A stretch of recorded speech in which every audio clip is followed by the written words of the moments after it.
everyone, my name is Caitlin and I run content strategy and diversity programming for the Cloud Foundry Foundation. I want to welcome you to the Cloud Foundry Summit Diversity Conversation. We've changed the name from luncheon because it's closer to afternoon tea in Europe and more like a midnight snack here in California. Regardless of what this event is officially called, it's the nexus of all things diversity, equity, and inclusion for the Cloud Foundry community, and we're really pleased to have you in the audience today. We all know this year has been unlike any other in our lives. In addition to the political upheaval faced by many countries around the world, the COVID-19 pandemic has upended and, in many cases, revealed deep fissures in the known structures of our culture. The line between home and workplace has blurred for billions of people across the globe, and that is largely for the privileged classes who have the option to work remotely. Millions of employees have lost their jobs as their industries functionally disappear during safer-at-home rules, while healthcare and frontline workers, laborers, and those deemed essential continue to put their own lives on the line every time they go to work, with people of color, immigrants, and women disproportionately bearing the burden. Many of us who work in technology have been fortunate enough to keep our jobs and pivot to remote work. But new challenges arise for employees who are responsible not only for themselves, but for children, immunocompromised family members, and elderly relatives. With the collapse of in-person education and the concerns around communal centers for elder care or rehabilitation, the brunt of caretaking falls to the adults who are already pressured to maintain a sense of stability for their families. Because caretaking is so often invisible to those not performing it, it is overlooked and underappreciated. In cultures across the globe, care work is taken for granted by those who are not expected to adopt the role of caretaker. In the United States in particular, the impact of gendered care work expectations has come into the limelight during the pandemic as working mothers are pushed to leave the workforce in droves compared to their male companions. The Bureau of Labor Statistics reports that 865,000 women left the workforce in the month of September alone, 4 times that of men. Not only are women in heterosexual partnerships more frequently expected to care for the children who are now learning from home, but their jobs are often not compensated at the same rate as their male partners due to the infamous gender pay gap. This leaves parents little choice but to choose the higher-earning partner's job, forcing the co-parent to abandon her career to ensure their children are receiving an education during the pandemic. Here to talk about care work today is Lauren Bacon, a startup co-founder and strategist who began coding in 1996, started her own dev shop in 2000, and works now for And Yet, a software and design consultancy that works with people-first technology organizations. Lauren's writing on business, gender diversity in the tech industry, and well-being at work has been published in Time, Quartz, and The Atlantic. Lauren will explore the crucial impact of care work in our culture and the ways in which it dovetails with care work in the tech industry, and even within writing code itself. In her talk, she will highlight how care work, both personal and professional, goes under the radar and what we can do, especially in the tech industry, but also in our own homes, to make that invisible labor visible. Please join me in welcoming Lauren Bacon to the diversity conversation and giving a special thank you to Steve Greenberg at Resilient Scale for sponsoring this community event. Welcome, Lauren, and thank you, Steve. Enjoy the diversity conversation. Hi, I'm Lauren Bacon. Thank you so much for having me here. I want to begin by acknowledging that I am recording this on the traditional territories of the Massachusetts people in the city of Boston, which the Massachusetts call Totonk. It is an interesting thing to be doing a land acknowledgement for a virtual gathering, and it may be an unfamiliar practice to those of you from Europe, I'm not sure. Where I am from, I'm Canadian, I live in the US, is a practice that we engage in to remember our history, to share respect and gratitude to Indigenous peoples, as well as to remember the work that we still have before us to disentangle the complex and messy legacies of colonization. It's a way to ask a series of questions that settlers are rarely forced to ask. Questions like, whose land are we on? And what historical events led to me being here in this moment? Now, the Massachusetts people lived and worked on this land for 17,000 years prior to European contact. But if you were to visit the city and take a Boston history tour, the odds are that you would only hear about colonial history, by which the tour guides mean early colonization and that history in the 1600s. That's the Mayflower and all of that stuff. And then the history that Boston is best known for, which is the events of the American Revolution. You will not hear much about the indigenous people whose land was stolen by these colonists. But that stolen land made all of the rest of that history possible. Now, I'm not suggesting that colonization and what I'm going to talk about today are remotely in the same realm. But one of the recurring themes of this talk has to do with making the invisible visible. The land that I'm on, the geography of the place where I live is invisible to you. And the land that you're on is invisible to me. But without it, we couldn't exist. So land acknowledgement is one practice for making the invisible visible.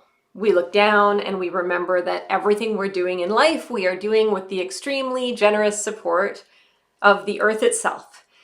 We look around and we notice that everything we have in life, we have thanks to a very particular set of circumstances, which includes history, genetics, fortune, and so on. So we humans have cognitive limitations and biases that just limit our ability to perceive all of those things at once and regularly. And so I'm very interested in practices that help us to remember.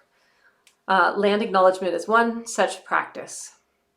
But you may have your own practices. And here's a practice I was raised in. I was raised in a household where before every meal, this is very commonplace around the world, we took a moment to express gratitude for everyone and everything that made the meal possible. The farmers, the soil, the air, the water, the sunshine, the people at the grocery store, the family member who cooked. If you have your own practices that help you tap into that feeling of gratitude, of noticing all of the invisible supports that you benefit from, and especially those that you maybe don't think about very often, maybe you could share them in the chat right now as you're listening to this, or send them to me on Twitter. I would love to hear them. Okay, so this talk was sparked by two things. First, headline after headline like these ones, and countless conversations with other parents who have been utterly overwhelmed this year. Those conversations included tears, a lot of tears, fear of losing jobs, exasperation with remote learning, a sense of being stretched to the absolute limit, to the breaking point by the competing demands on their time, energy, and attention. And then also noticing how gender factored into various families' choices about how to cope. And this is the other piece that inspired this talk from the Cloud Foundry website, a collective vision for an ethical, people-first technology community and future. That resonated with me deeply because I'm a parent of two kids, ages 5 and 8. I'm a woman who's worked in tech since 1997, much of that time focused on supporting organizations that were focused on social change and collective thriving. Also, the company I work for now, and yet also describes itself and the projects that we work on as people first.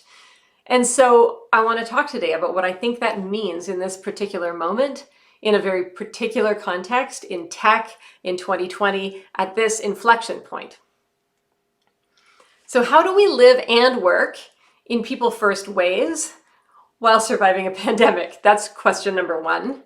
And what are some of the lessons that we might take out of this incredibly difficult year that might help us to build more people-first tech and a more people-first future? Okay, so like I said earlier, I want to focus here on how we can make the invisible more visible. And that's because in any conversation about diversity and inclusion and putting people first, we are asking questions about whose voices and perspectives are foregrounded and whose are not being seen or prioritized.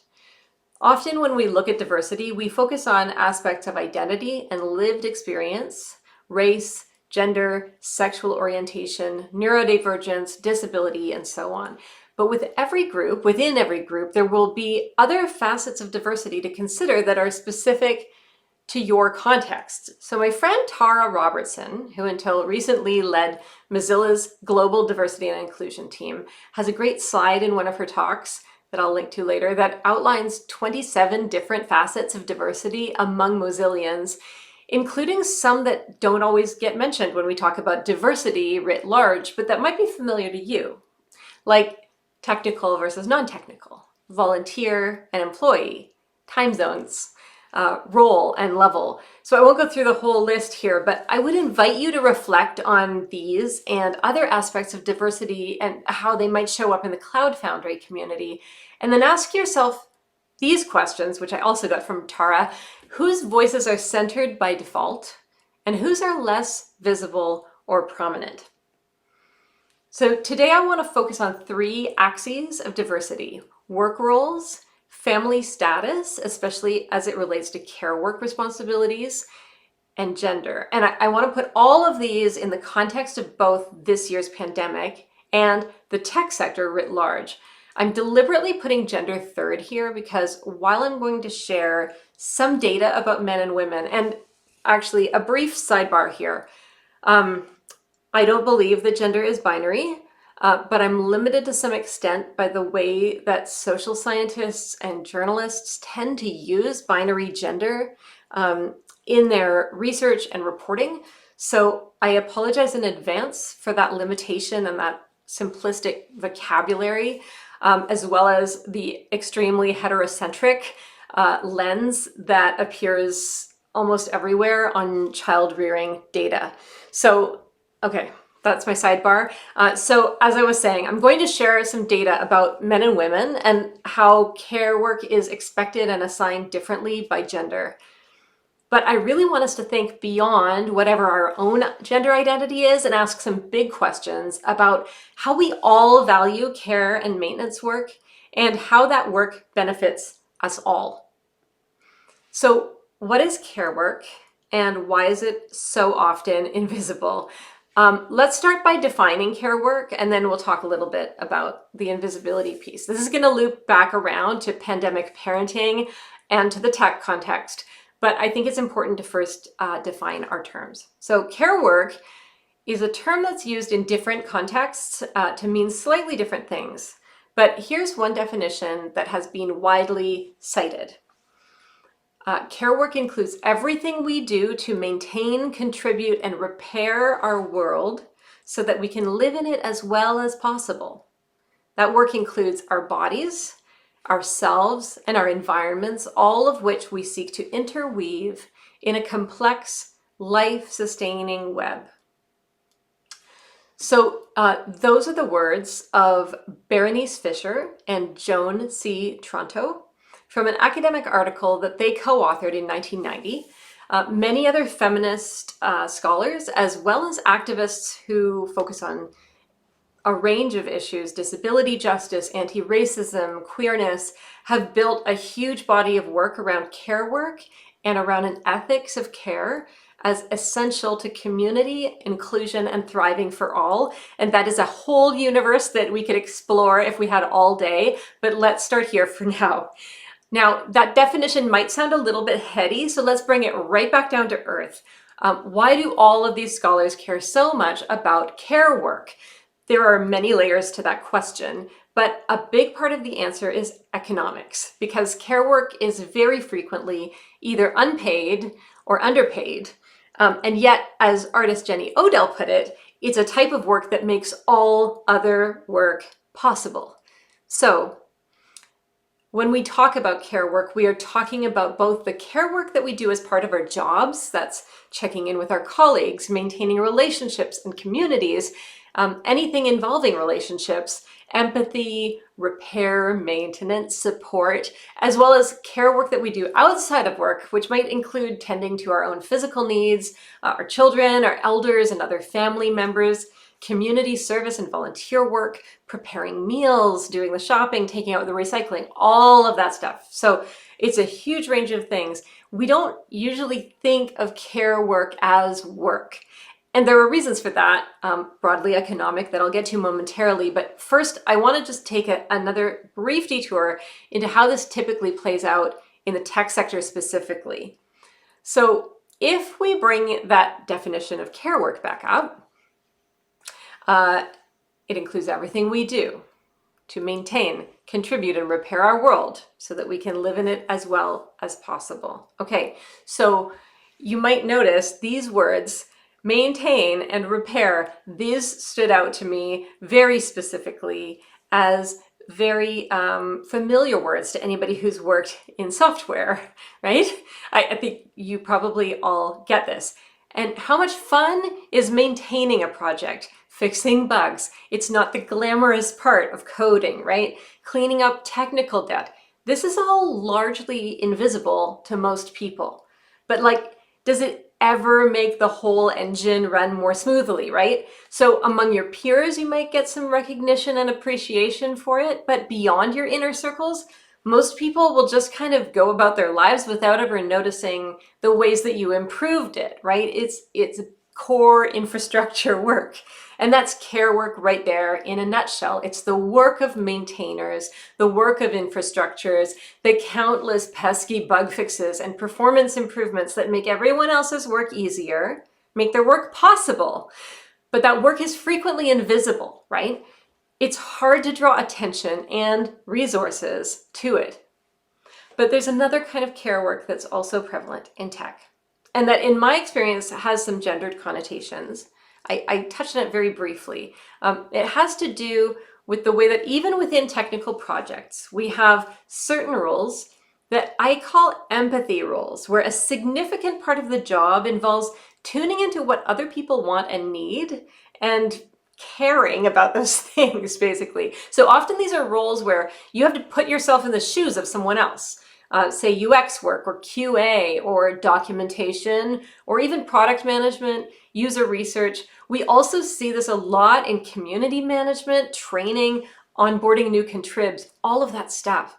So, or really anywhere where some aspect of translation is involved, in a sense of translating between different kinds of people and their different sets of perspectives and needs. So the people who do best in these roles are skillful at being able to see things from multiple perspectives. They have strong empathy and communication skills. Now, all of us have to do some of this work, right? But in my 20 plus years in the tech industry, I cannot count how many times other women, non-binary, and trans people have confided in me that they've felt pressured by managers or peers to move into empathy roles rather than staying in more technical ones.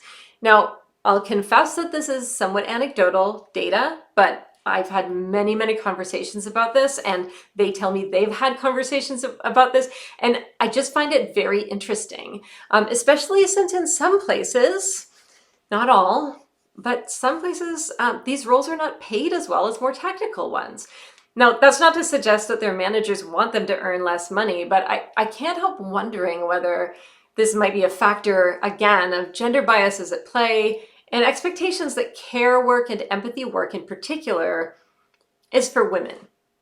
So we certainly see larger concentrations of women in industries that rely on care work, such as hospitality, healthcare, and service work.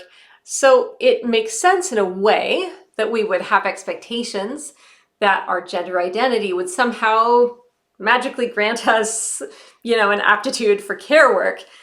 But back to economics, care work is not well paid, and it doesn't carry a lot of prestige either. So there are real costs to these assumptions if we delegate all of the care work to women and trans and non-binary people, right? It doesn't lead to an equitable distribution of work, income, and power, at least not if our current economic reality persists and we continue to equate care work with lower skill. So this is a topic that we could discuss at length, and I know I haven't fashioned an airtight case here, but for the sake of time, I'm just going to kind of drop in that observation and leave it there as a question mark so that we can cover everything that I want to cover today. let's talk for a moment about prestige and status. So you might notice that care work doesn't sound very glamorous. Caring for our bodies, like that's just a thing that we need to do to get through the day, right? 3 square meals, bathing, going to the doctor once in a while. And then even if you put that in the context of paid work, of professions that involve caring for somebody else's body, well, maybe being a doctor sounds prestigious, but being a nurse or a home care worker, those are generally underpaid, low status jobs, right? There's an inverse relationship, interestingly, between the intimacy level of these jobs and how highly we value them. It's the same with educational roles. So higher education teaching is a higher status job than early childhood education.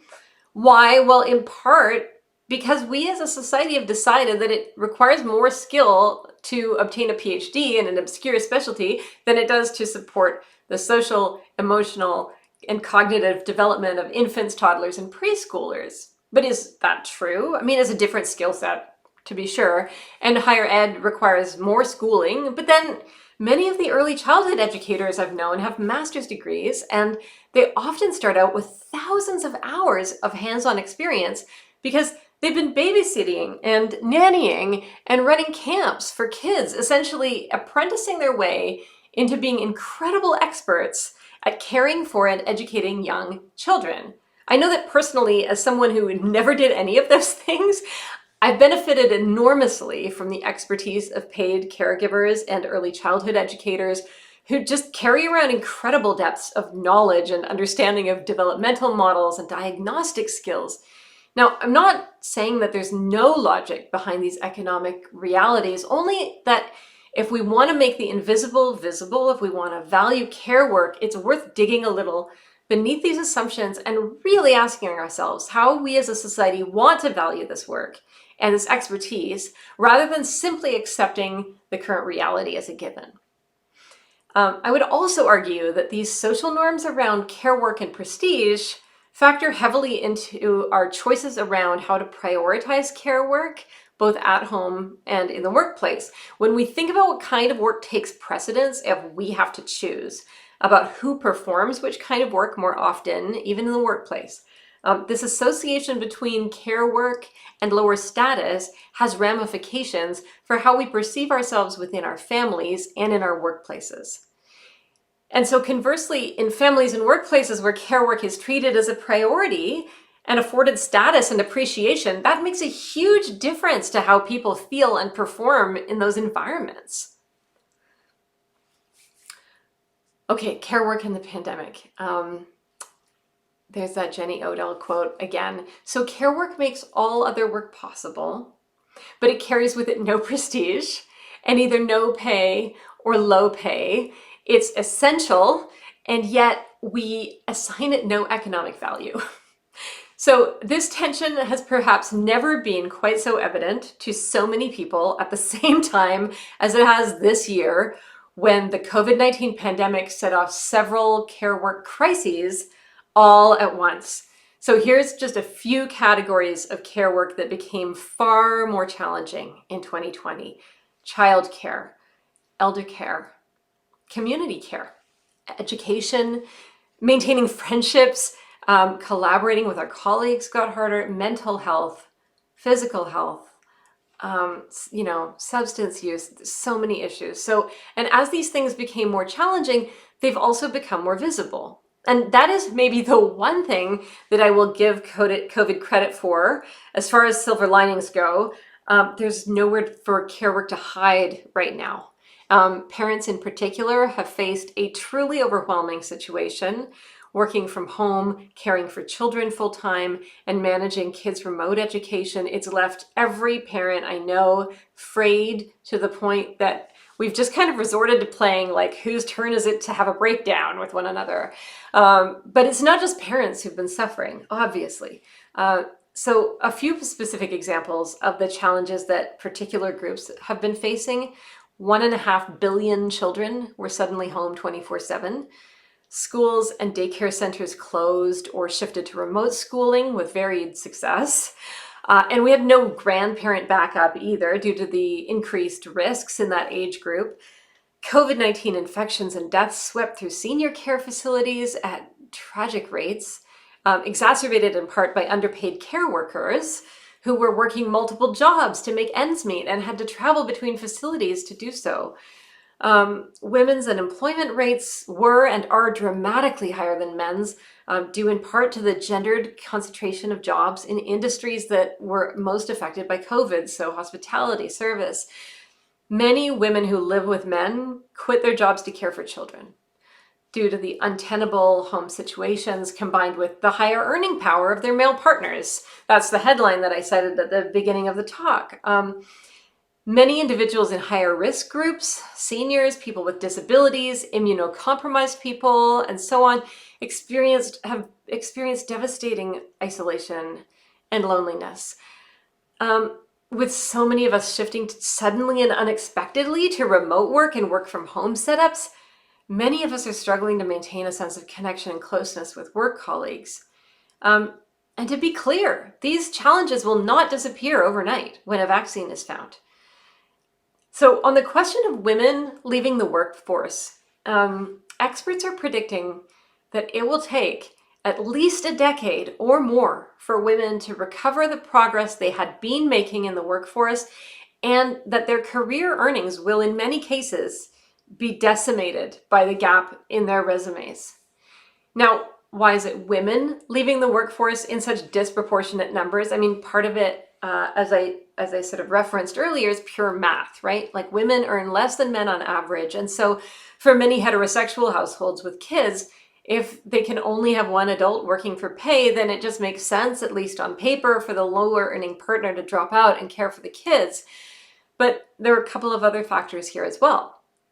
First of all, I mean, if more workplaces afforded all employees flexible schedules and part-time options, then families wouldn't be put in a position of having to have one parent out of the workforce. That's something more workplaces need to institute, because it makes an enormous difference to employee retention and well-being and short and long-term career outcomes for women, especially.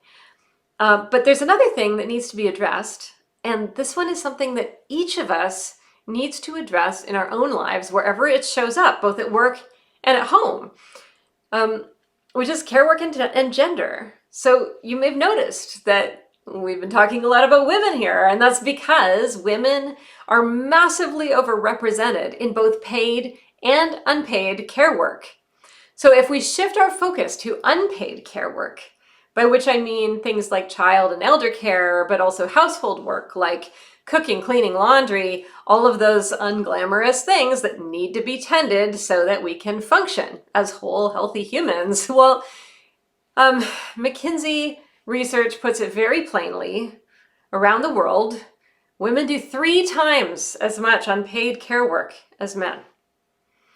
And in case you're thinking, oh, maybe there's a few outlier countries who are really skewing the results there, I've got terrible news, which is that this phenomenon is by no means confined to developing economies. It's a consistent fact that women work a double shift in advanced economies too. In the US, for instance, women do twice as much unpaid care work as men. So that's not great news, but just to drive home that it's also not a matter of families choosing to distribute paid care work and paid, other work equitably between their partners. More terrible news, even among individuals who earn the majority of their household's income.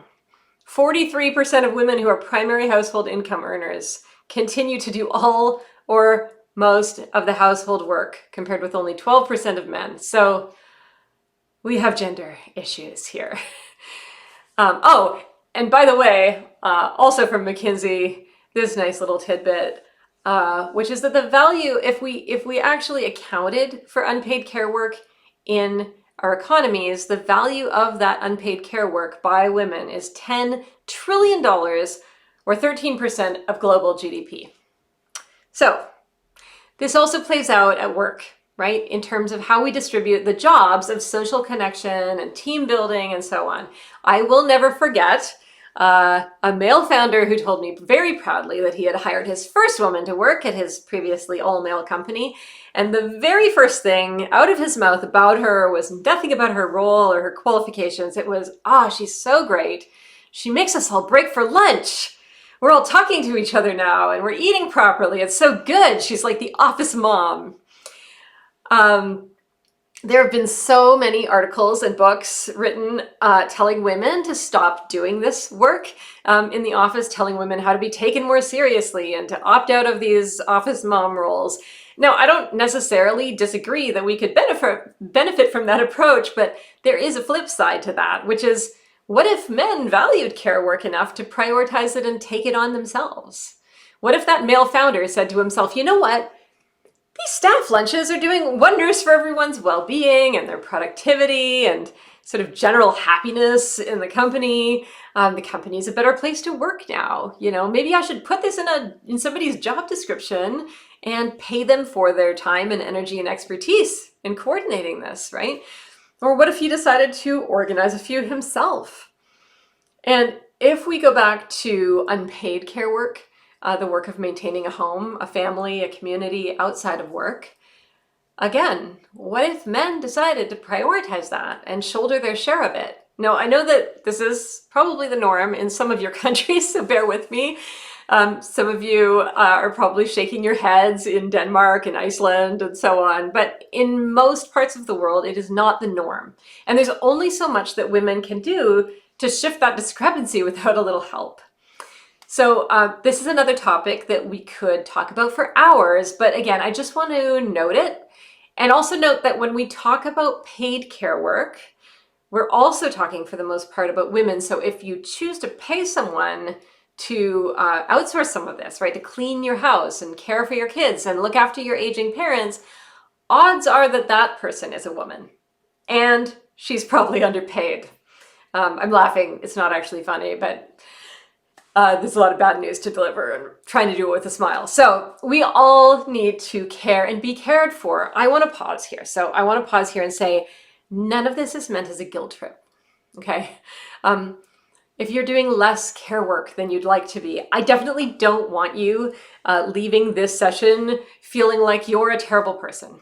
And if you're someone who really thrives on so-called productive work, right, in the economic sense, and you're in a position to support a partner or hire help with your own care needs, that's great.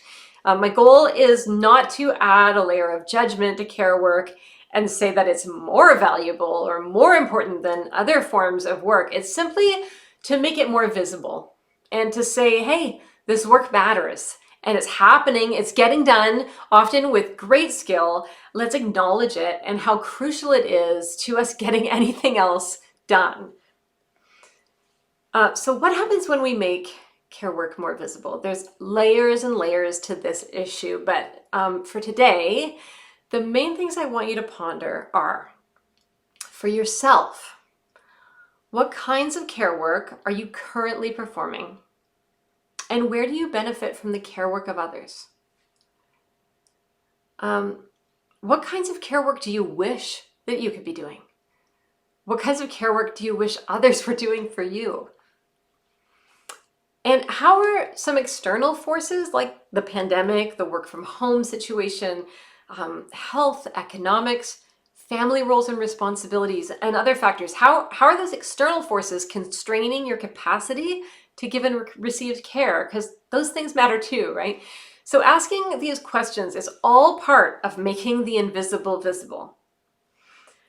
I also invite you to ask in your workplace, how do you value care and maintenance work there? How do you wish that it were valued? And is there a difference between the two? Now, my hope is that through this talk, I will open up a space of inquiry for you to just consider these questions and how we might reimagine our work and our personal lives in ways that make care work more visible, more respected, and more valued. I want to take a very brief moment for those of you who in the room who might have the power to shift workplace policies. I just want to share the key recommendations from this McKinsey report on COVID-19 and gender equality. Their recommendations are for business leaders. I think it goes for, leaders in any sector. Their number one recommendation is simply to make interventions to reduce gender imbalance in responsibility for unpaid care work. And they recommend that leaders act now to make the following interventions. So flexible and part-time work options. That's number one. In all of these, in every report, on everything I've read, flexible and part-time work options, number one. Childcare policies. This one I think is worth noting, rethinking performance reviews and evaluations in light of how the pandemic is affecting households. I think that's so critical this year.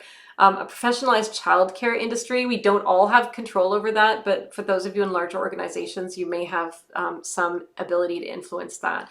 And redistributing the responsibilities for care work. So with any of you who do have the power to make these kinds of changes, I really do hope that you'll take note. As I bring this to a close, I want to revisit the phrase that I put up on the screen at the very beginning about a vision for a people-first technology community and future.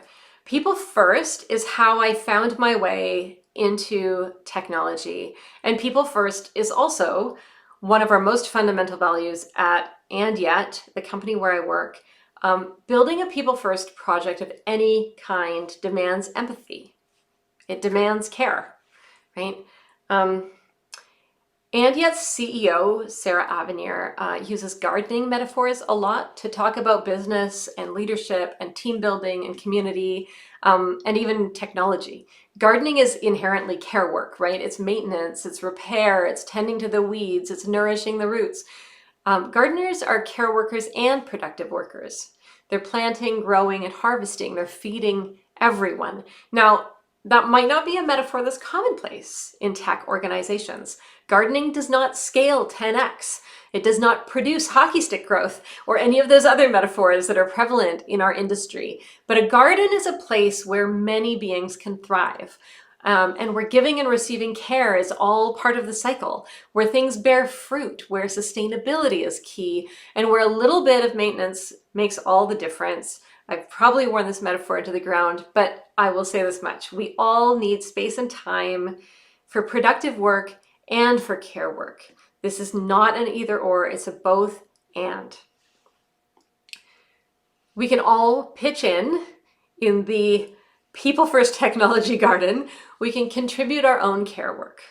We can appreciate and make visible the care work of others. We can look for ways to support our colleagues who are at higher risk of having their care responsibilities overwhelm their capacity for paid work. We can help more at home, or we can help less if that's an option. We can look for ways to compensate paid care workers better and to afford them more prestige and respect. We can notice who is being tapped for empathy roles on our projects and what opportunities those roles afford in the long term. We can pay attention to whose voices are included and whose aren't even in the room. Thank you so much for your time and attention. I'm imagining that at least some of you are watching this while performing care work of some kind, and that thought brings me a lot of joy. So if you're doing care work in any capacity, whether it's right in this moment or in general, I hope that if you take away just one thing, it's this: I see you, we see you, and your work matters so much. I hope that I've given you some vocabulary with which to consider and talk about care work and to make it more visible and valued for yourself, for your family, your community, and your workplace. Thank you so much.